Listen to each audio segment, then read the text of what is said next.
धगधगत्या सूर्याला जन्म तू दिला, अन्याय अंधार त्याने हटविला, म्हणून तर पूजतो आज सारा महाराष्ट्र माताची जाऊना, म्हणून तर पूजतो आज सारा महाराष्ट्र माताची जाऊना. मित्रांनो, आज 12 जानेवारी राजमाता जिजाऊ व स्वामी विवेकानंद यांची जयंती. स्वामी विवेकानंद यांची जयंती.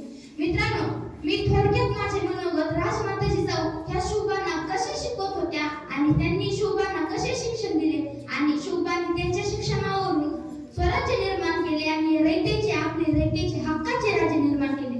मित्रांनो, शिवाजी महाराज 8 वर्षाचे असताना राजमातांनी त्यांना घोडेस्वारी करण्याचे शिक्षण दिले.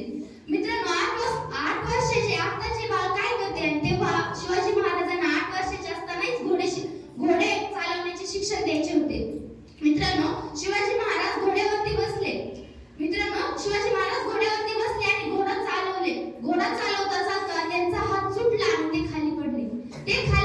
त्यांच्या हाताला लागलं, हातातून रक्त निघायला लागलं आणि ते रडायला लागले. तेव्हा तेथील जवळचे मावळे त्यांची मदत करण्यासाठी पळत आले, परंतु जिजाऊंनी त्यांना थांबवलं आणि शिवाजी महाराजांची मदत करून दिली नाही. तेव्हा शिवाजी महाराज स्वतःहून उठले आणि आऊसाहेबांपाशी आले आणि म्हणाले, आऊसाहेब मी मातीत पडलो याचं मला दुःख नाही, मला मावळे उठायला आले नाही याचं मला दुःख नाही, परंतु मला याचं दुःख आहे की तुम्ही माझ्या माता असूनही तुम्ही मला का उचलले नाही.